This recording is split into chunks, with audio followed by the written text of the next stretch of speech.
What a delight. Just let me turn the tables and congratulate you on your lonely eminence in these night hours, Sean. Well, let me just say, as Curtis brought up, as we invited you into the studio, you, Barry Gray, Long John, Bob Grant, you are the guys that paved the way for us.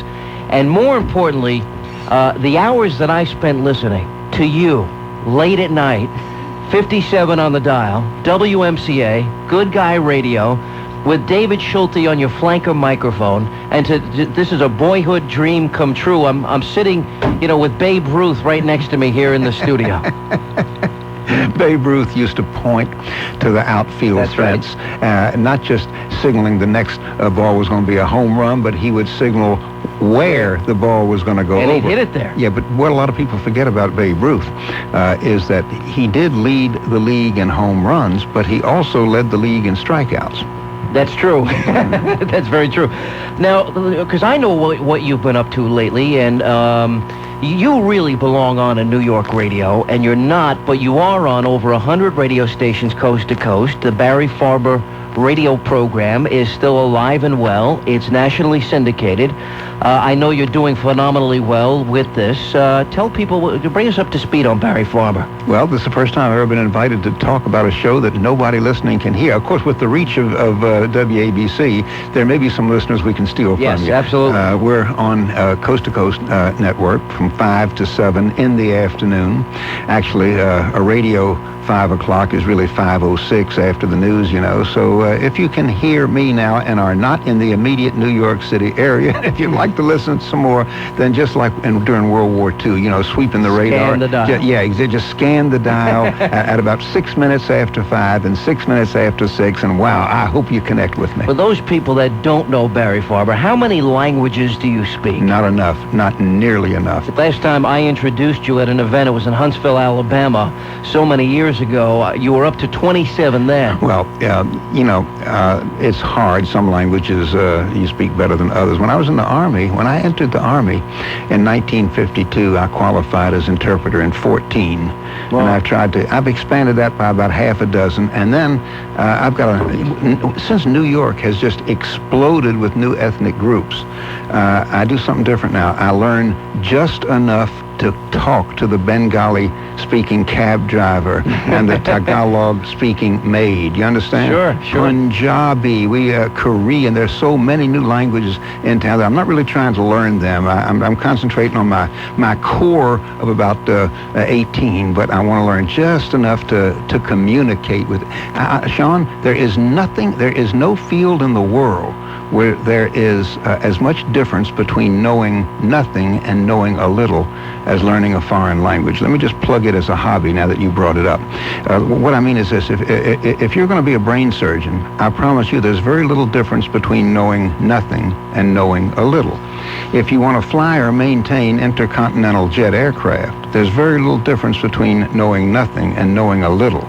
But if you know just one word in the other guy's language, one word, it's lightning and thunder. You turn ice into steam without wasting time going through the stage of water.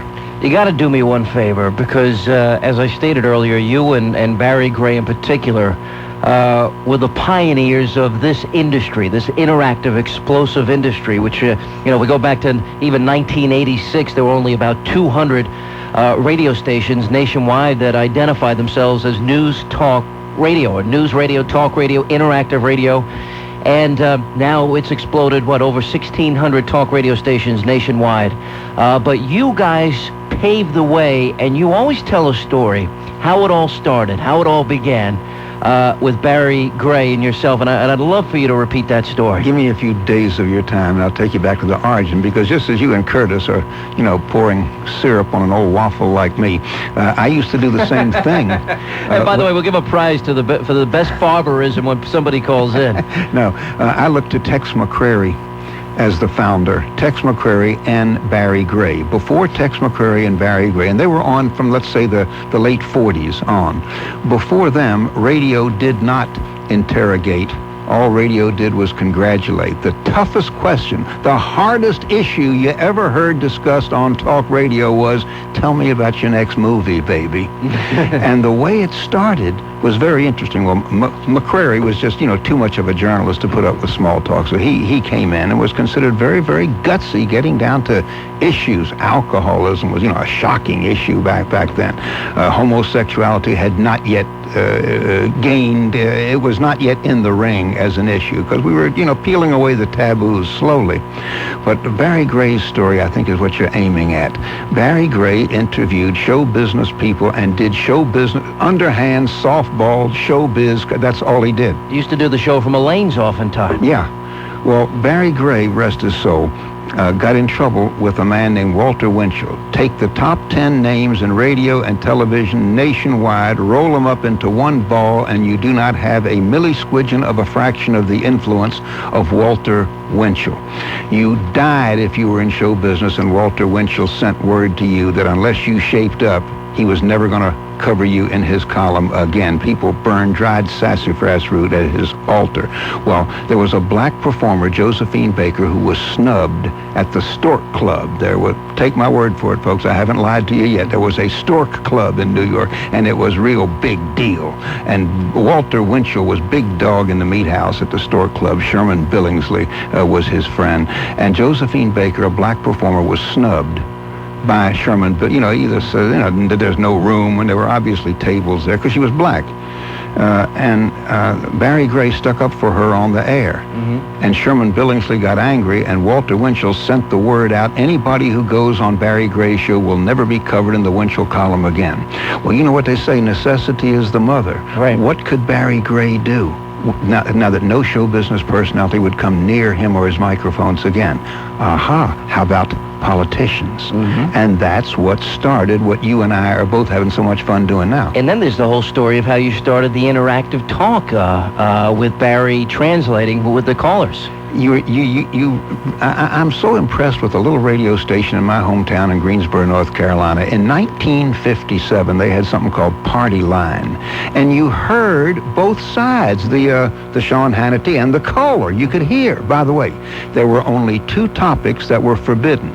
The talk jock admitted they were forbidden. There was no pretense. They didn't just cut you off if you started. They didn't warn you, whispering in your ear when you called. No screener said, by the way, we don't allow talk about. They just said up front, every 15 minutes, we don't allow any discussion of.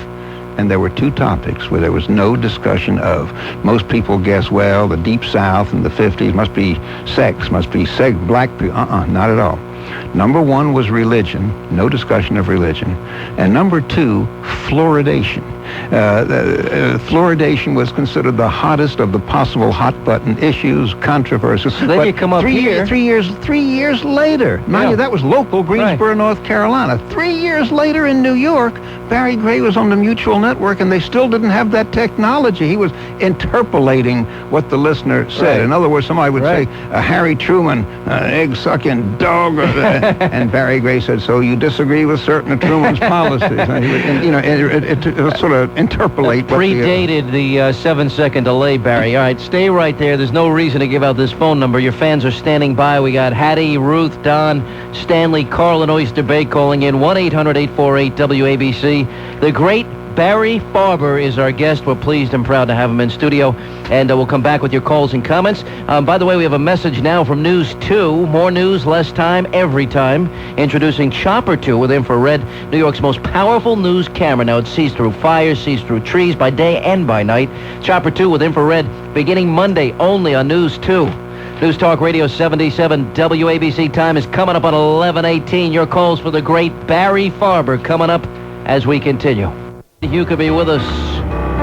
The great Barry FARBER, no stranger, using your phrase here, Barry, no stranger to these microphones. And You know, we can bring up the whole list of Barry Farber isms, not the least of which my favorite that I stole from you, Barry, is 2 scorpions in a brandy glass. That's an old Tex McCurry line, and it's great. What it means is conflict. Too many talk hosts are more are more comfortable, if not happier, when the caller agrees with them. You know, if you both agree, one of you is unnecessary. And McCrary used to get angry at us when we didn't bring him opposition. He wanted people to spring the length of their chains and sink their fangs into each other. And he always said, the best show in the world is 2 scorpions in a brandy glass. He's right, and it still exists today.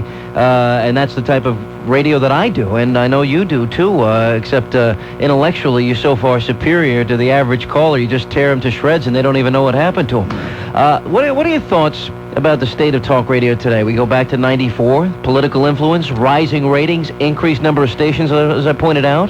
Yeah, well, a lot of people, nobody, either the foes of what we were doing and what we were doing, let's put it on the table. Let's put it out there on the front porch where the goats can get it. We were doing our best to use microphones to bring America from the left towards the center and maybe even a little bit towards the right, okay?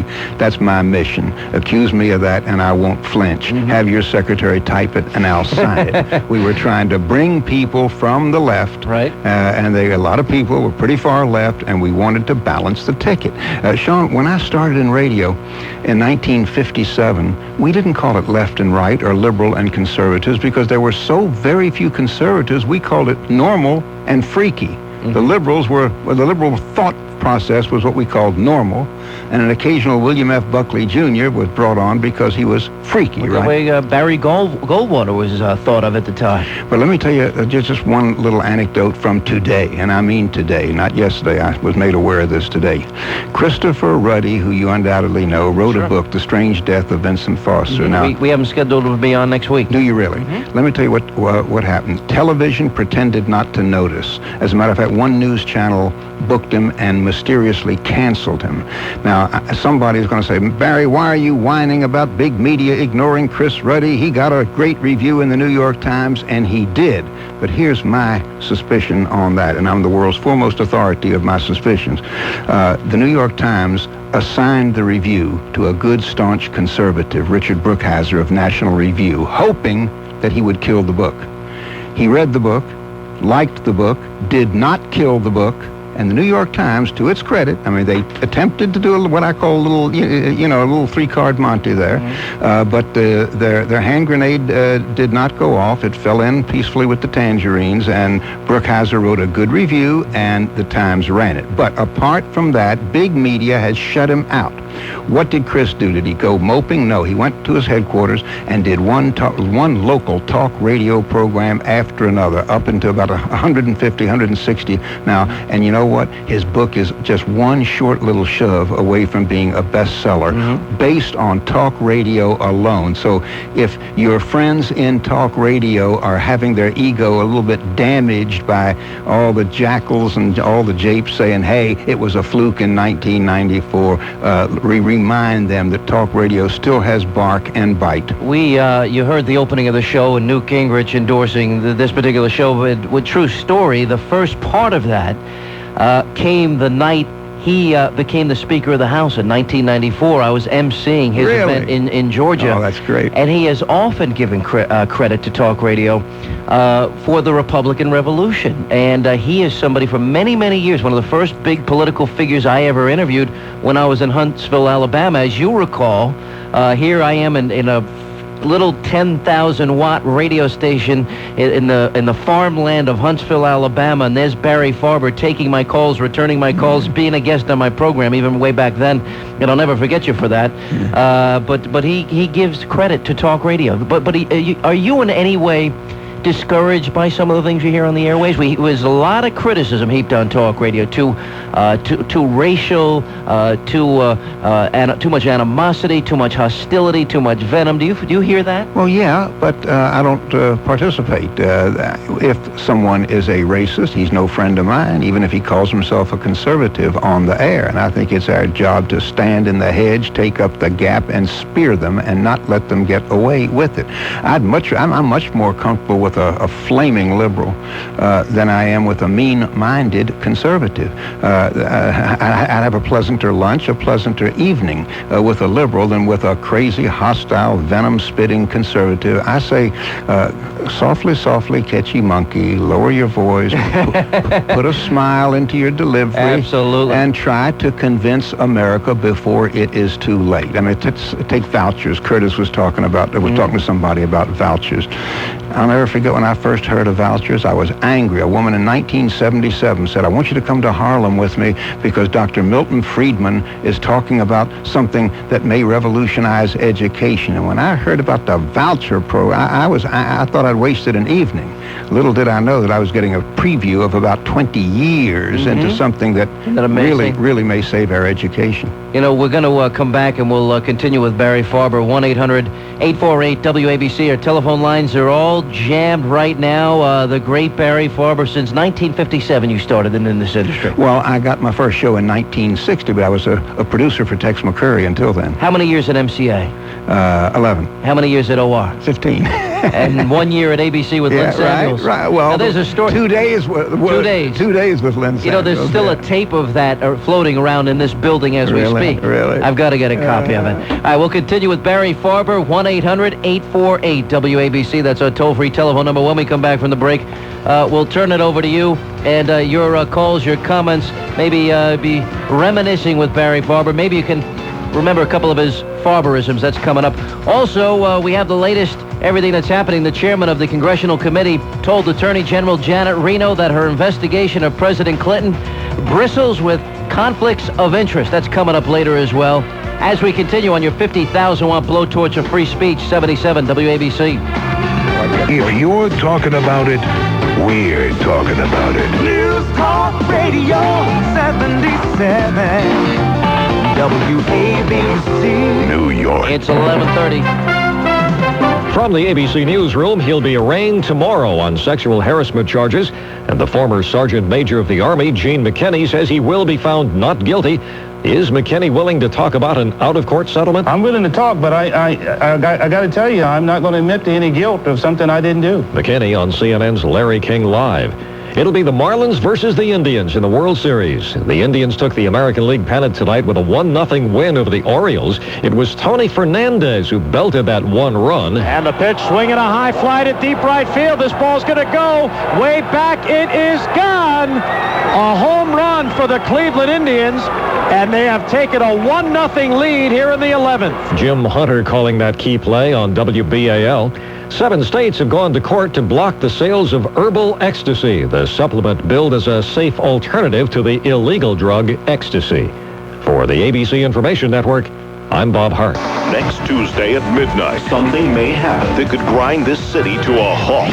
Amtrak's rail maintenance employees are threatening to go on strike. If they do, it will shut down New York's Penn Station, wreak havoc for commuters coming into the city on New Jersey Transit and the LIRR. Not to mention the Northeast Corridor, an Amtrak service to Washington, D.C. Hundreds of thousands of commuters will be affected. Listen to WABC as we stay on top of this major breaking story and help you make it through the crisis. The official information station of the Amtrak strike. If you're talking about it, we're talking about it. News Talk Radio 77 WABC. Radio 77 WABC. Joining us, News Talk Radio 77 WABC. On my flanker microphone, it's the great Barry Farber. No stranger to the city, no stranger to these microphones. And so many years you were with David Schulte. Whatever happened to him? Oh, Schulte's around. He goes to Europe for 3 months a year. Yeah. And he's fine. He'll be very, very happy and pleased that you mentioned his name. Well, for so many shows, he was there, as you would say, on my flanker microphone, David Schulte.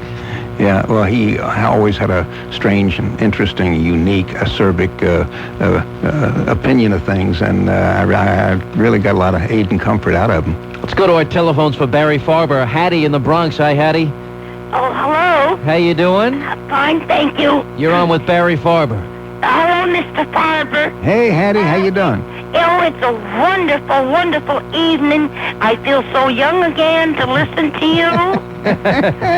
Yeah. Oh, yes, back from WMCA, so many years ago, which was what I always had on my radio, and still to this day, if you're my radio, I have no television. I don't like television. Well, you were smart enough to find your way over to WABC when Sean took over. You could not invest. Oh, yes, all the gentlemen, every one of them. I like every one of them. Oh, yes. And I want to, I sorely miss Long John Neville. Yeah, I miss him a lot. Yes. And I'd like to ask you something because Brian has asked about, he's going to have something from the archives of the old-time radio. Who? Yes. Our overnight guy, Brian Whitman. Oh, okay. Yes, Brian. And do you recall the name of the man that was with Long John Neville? He had a bookstore, or he was a book publisher. There were so many. Lyle Stewart was with him a lot. Well, maybe. You see what it was? Many years ago, they mixed up a commercial.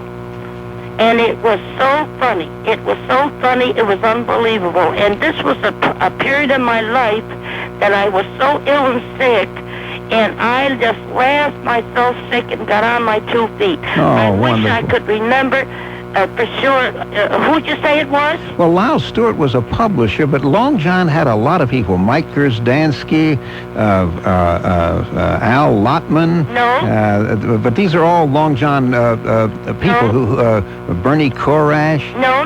Mike Gersdansky. No, the first man. Lyle Stewart. Maybe it was him. Yeah, I think it was. All right, Hattie, we got to run, hon. Thank you for the call. Well, thank you, and so long. All right, thank you. Appreciate it. Bye-bye. Ruth is in Brooklyn on WABC for Barry Farber. Hello, Barry. Hello, Ruth. How you doing? I'm the Ruth from the Language Club. No, really? Yeah, remember Bless your heart. you were kind enough to refer me to Lisa to help her with her Spanish? Yes.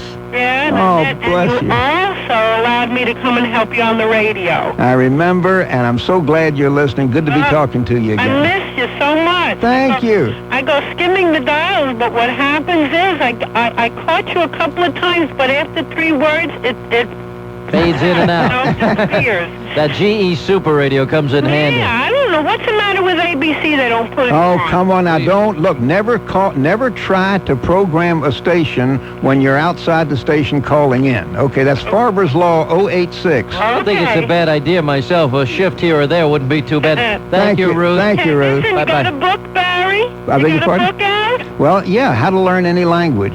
Are you still with the... Oh, yeah, sure. We meet every Monday night at La Maganette Restaurant, Language Club. At La Maganette? Right, La Maganette. Because I called the one uptown there, and they... No, 3rd Avenue and 50th, La Maganette, Okay. every Monday at 6. How many people come in there? Oh, it varies according to the weather and everything. But it's not a school, not a class. It's anybody can come? Yeah, it's like a dinner party, and it's like a dinner party where the objective is to leave knowing more of a foreign language than when you came. Ruth, thank you for a great call. Thank you, Ruth. Call us back again. Bye-bye. Love you. Bye-bye. Don is in Fairview on WABC for Barry Farber. Hello, Barry Farber. Yes, Don. How you doing? Fine. How are you? Barry, I listened to you in the 60s when everything was hip and slick. Remember? Cool, man. I used to come out in Coney Island and in Brighton Beach and listen to Barry Farber and smoke pot. Well, I was trying to talk everybody out of smoking pot, so I guess with you I failed. Well, let me tell you something, Barry. Uh-huh. You have such deep insights, and you were the original cutting-edge radio program personality. I appreciate that. No, I mean that. I mean, all of my friends listen to you. We listened to you through the 50s and 60s and 70s. And let me tell you something, man. It's good to hear you on the air, and your voice sounds clear as a bell. And I mean this, man. And as far as the foreign language business is concerned, have you got another book coming out with that? No, but the one I wrote is being reprinted and reprinted. It's called How to Learn Any Language. It's published by Carol, C-A-R-O-L.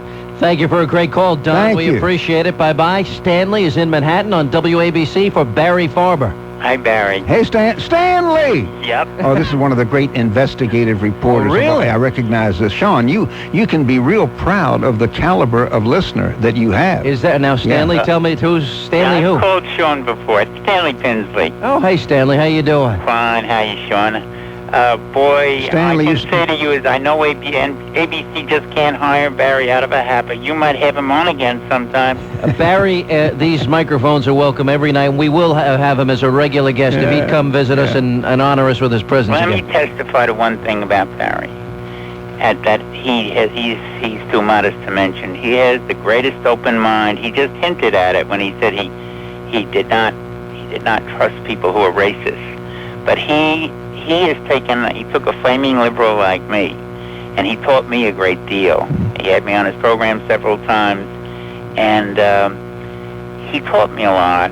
I've heard him. I used to listen to him from the early 60s on, and I learned a little tolerance from Barry. Did he convert you? Did he have any influence on changing your mindset? No. But he did teach me a lot about what he said. Always listen to the other guy. Always present. Well, I got to tell you, I have to confess and admit that Barry did have an influence on my conservative leanings, listening to him at such a young age. I feel like I've died and gone to heaven. I wonder if this is what it's like. Well, Barry, you deserve heaven, and you deserve to be back here in New York because you're the best that ever was. Stanley, thank you very much. You got, Stanley, my number and during the day is the same as it was. Call me. I still have it. Okay? Thank you, Stanley. Thanks a lot. Appreciate the call. Bye-bye. We got the great Carl in Oyster Bay. You know Carl in Oyster Bay, Barry. Well, Sean, thank you very much for having Barry Farber, bringing him back to the New York airways. It's an honor. I'm so glad he could make it. Wait, I do. Isn't Carl one of the upper class callers? No, seriously. Beyond, he's in a class of his own, Barry. Carl, I've heard you on the level now. I've heard you with somebody on the air who really appreciated your being willing to call.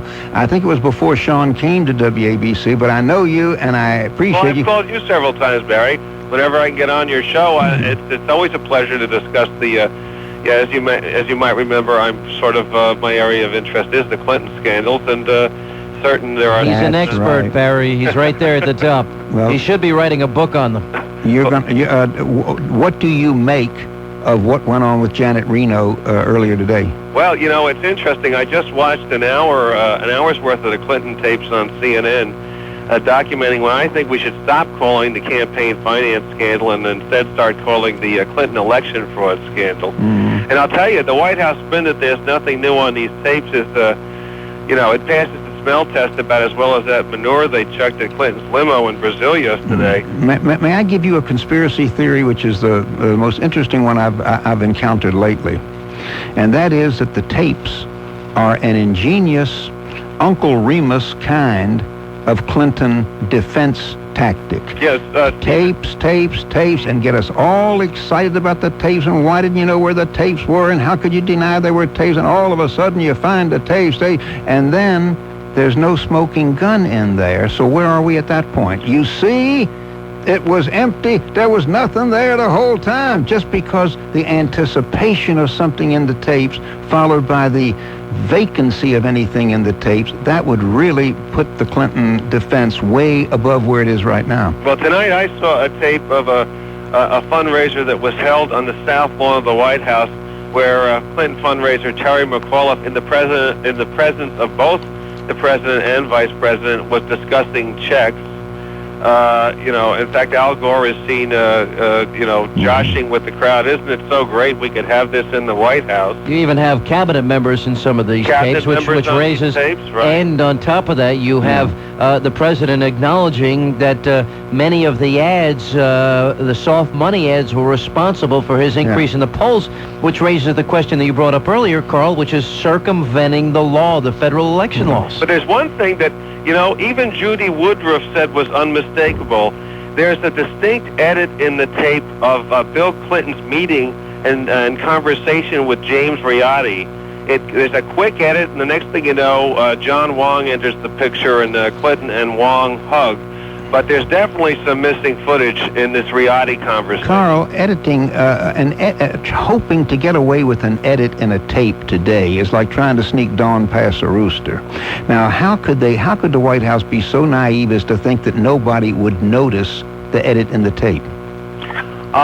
Barry, I think they've got. How about this? Okay, the White House got away with something that apparently the New York Times didn't even notice in their own story last Sunday about the 44 tapes exposing the vulnerabilities of two departments, the Justice Department and, well, I forget the headline precisely.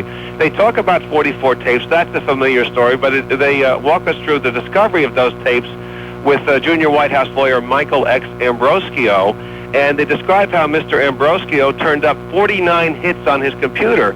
Now, 49 minus 44 means there's 5 missing the tapes. The New York Times made no note of that. I'd like to know what accounts for that discrepancy. The White House knows they can get away with this kind of sleight of hand because nobody notices. Interesting. Carl, as always, you hit the nail on the head. We'll talk more about it after midnight, okay? Thank you, Sean. The great Carl from Oyster Bay. Thank you, Carl. We'll take a quick break. More of your calls for Barry Farber coming up. You know our toll-free number. It's 1-800-848-WABC. We had a little Spice Girl music for Barry Farber. 11:52, 8 now before midnight. News Talk Radio 77 WABC. And we continue. The great Barry Farber is in studio. What an honor and a privilege it is to have him. Lines are jammed. I'm going to ask that we only have Barry for this last segment, so if you make your comments quick, and we'll go call to call and get in as many as we can. And we'll start with Ed in Vernon on WABC for Barry Farber.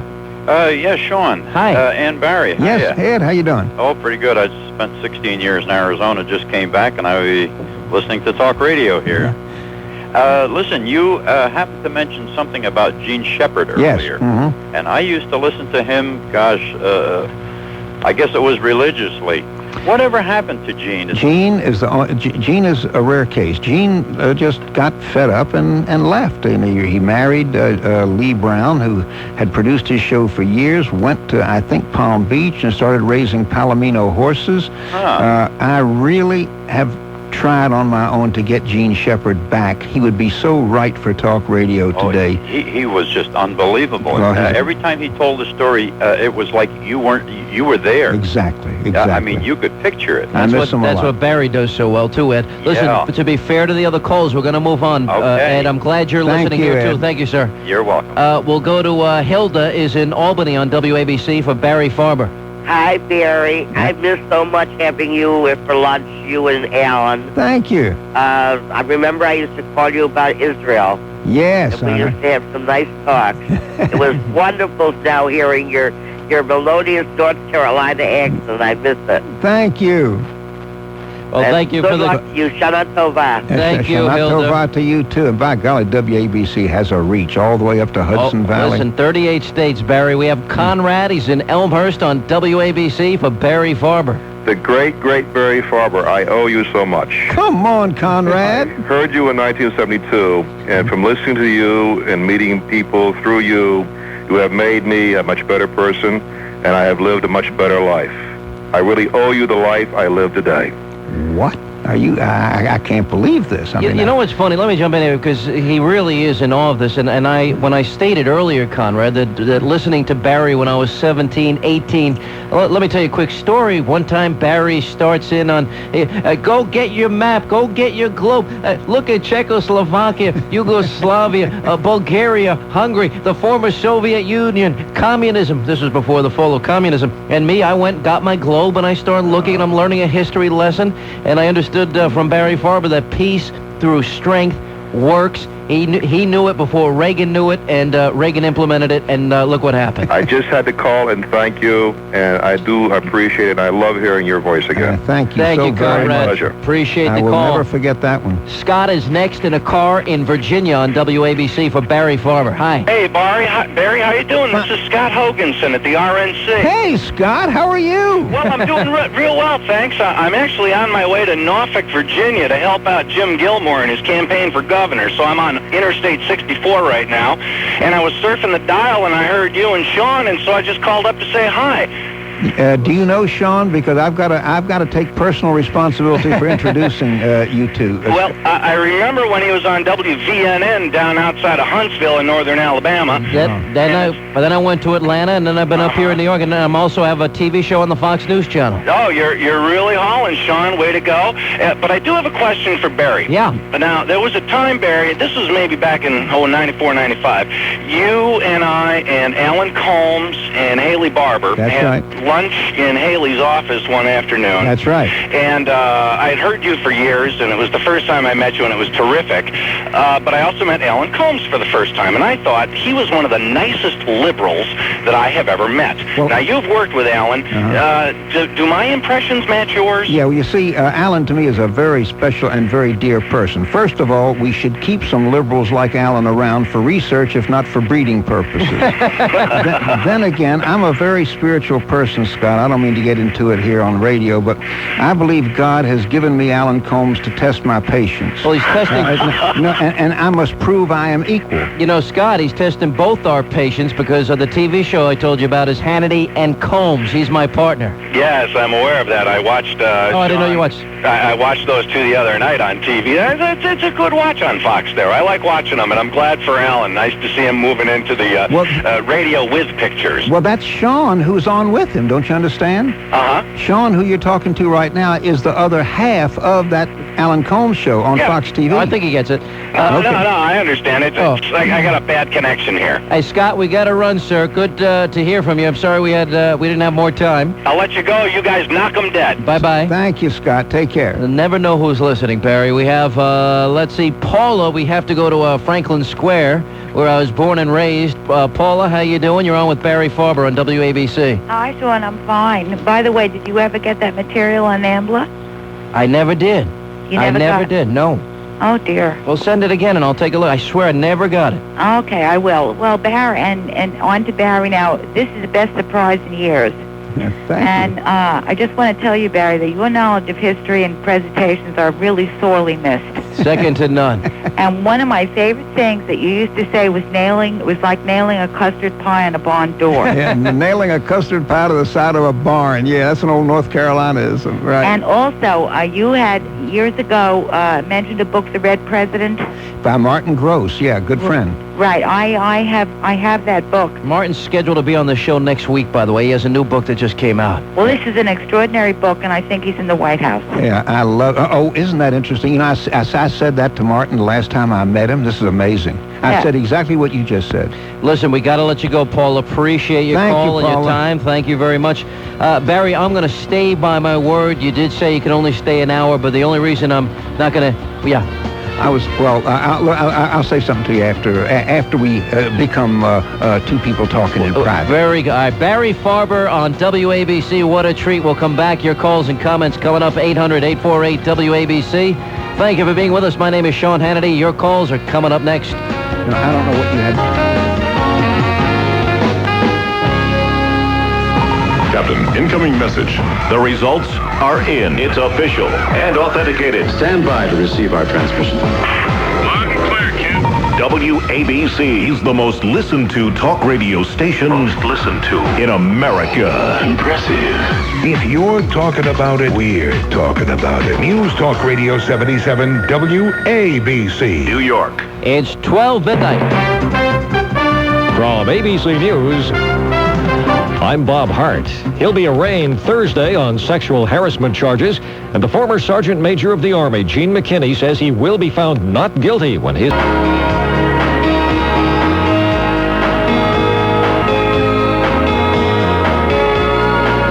12:36:24 now before 1 o'clock. Glad you're with us. News Talk Radio 77 WABC. I'm Sean Hannity. Louis Screwy Farrakhan back in the news. He's now turning his attention to marriage for the new millennium. Nation of Islam leader plans to perform a huge multiracial... Well, that's an improvement. He's not just inviting black people. Huge multiracial marriage ceremony on Washington's National Mall in the year 2000. I wonder how many white people will be there. I'm sure they'll be counting. The Muslim minister says the ceremony will be non-denominational. Says that it will give people a chance to enter the next millennium focused on the family. He says he expects many of the men who attended the Million Man March in Washington 2 years ago to return for this event. And while some will be there to be married, he says others who are already married will take the opportunity to renew their vows. I don't think so. You know, why have a bigot, you know, at your marriage ceremony? Tomorrow is the second anniversary of the Million Man March. And as you know, he's declared tomorrow, I guess we can say officially today, World Day of Atonement. Nation of Islam leader Louis Farrakhan is asking, and this is an amazing thing, asking black Americans to participate in this Day of Atonement by staying home from work and school. Now, what a way to, what a message we're sending to kids. Stay home from school. I'm sure there'll be atoning for past sins. We believe that it will be practiced in over 100 cities in America and will grow from year to year, he said. He further went on to say, we believe that the children of Israel are a sign or a prototype of the 400-year suffering of blacks in America. Since we are not quite slaves and not quite free, we are somewhat in the same position as the children of Israel in the wilderness. He said, we'll also have a political message. When whites of this nation wake up tomorrow morning and they don't see their cook, or they don't go to the airport and don't see their baggage carrier, and you don't hear music, or you don't see the faces of black people, then you begin to think about how relevant and important black people are to this nation. Now, is that what he thinks black people do? That, that they're sort of like all they do is cook, and that they, handle white people's bags? I mean, is this what he thinks? Where is Mr. Farrakhan to notice the growing, prospering, successful black middle class, upper middle class, upper class, successful blacks everywhere, in every business, every city, every state, growing, prospering, celebrating. Oprah Winfrey, straight on down the line, best talk show host in America is a black woman. So are we going to ask Oprah Winfrey to stay off the air tomorrow? Is that what he's asking? Are we going to ask, Eddie Murphy to stay out of the movies tomorrow? We're going to ask baseball players, basketball players to stay away? Are we going to ask men that have worked to become managers of their companies to stay away tomorrow? I mean, are we going to ask all of these successful? Isn't the real message, if we want to send a message, we show that blacks are successful today? That's the message you want to send. But of course, it seems like for him, it's stick it to the white guy. Here you go, Whitey. You're going to see how bad it is without us. I think it's very terribly divisive, and racism is despicable, and this man has practiced it, and he's practiced anti-Semitism, and nobody of conscience, no decent person, regardless of race, creed, and color, should participate in this. Harris is in Manhattan on WABC. Hi. Hi. In the first place, I had called to speak to Barry. I had been a studio guest of his a number of times. Really? Yes. And what made you a studio guest? That's a good question. At that time, I had attempted to get our city council to investigate the pogrom which took place in Crown Heights, because here was the largest city in the world, with the largest Jewish population of the world, undergoing an experience such as they had never had in the United States, and having 11 people sponsor a bill for such an investigation, and yet that bill never came up to be voted upon. And I had been on a number of times asking the question as to why, And on top of that, I've had lunch with my good friend Barry, and I've been very much disturbed that a voice of his is absent from a station like yours or WOR in the city of New York, where I would think it would be doing a lot of good, because in the first place, this is a talk show host par excellence, a person who is totally fair to everybody, whether they agree or disagree with him. But when you made the statement of the people who had hung up and didn't want to speak to you, I called back. Because in the first place, I did want to compliment you for the caliber of the person that you had invited, like Barry FARBER. But in the second place, I did want to compliment you for the open kind of forum that you have here, which has permitted a lot of ideas to be expressed intelligently and discussed intelligently. Well, that's for coming from you. I view this as a great compliment. You seem like one of the early activists in the city. You remember, of course, too, that Barry ran to be the mayor of the city of New York. Yes, I remember that he did. And a lot of people, I don't know, at a time where it was impossible for a Republican to win anything. Absolutely so. I did want to say one more thing along the lines of what has been discussed. I have never seen in my lifetime an administration that was able to withstand so many negative things in connection with it. And survive. And survive. One of the things I wanted to bring to your attention, and I don't have to, is to the listeners' attention, of course, is Susan McDougal. Here's a person who was asked to testify before the grand jury on the simple subject as to whether the president had been truthful in testimony which he had given in her behalf in a case where she was convicted of a crime. And rather than give that testimony and answer those questions, she was willing to go to jail for an extended period of time. Doesn't that raise a question in the public's mind as to why wouldn't she answer these things truthfully? Is there something that she is trying to hide or protect our president from? Is that right? I think you hit the nail on the head. I think you got it, Harris, and you expressed it so well. I'm going to let it stand alone. Thank you for a great call, and I'm honored that you called back, and thank you for listening. Okay, good luck. We'll have Barry on again. Okay, fine. Thank you, sir. We'll go to Garden City, Long Island. Frank is calling in on WABC. Hi, Frank. Hi, how are you? Terrific, sir. Listen, you had asked a question previously in the other half hour about why doesn't any of this stuff stick, and why are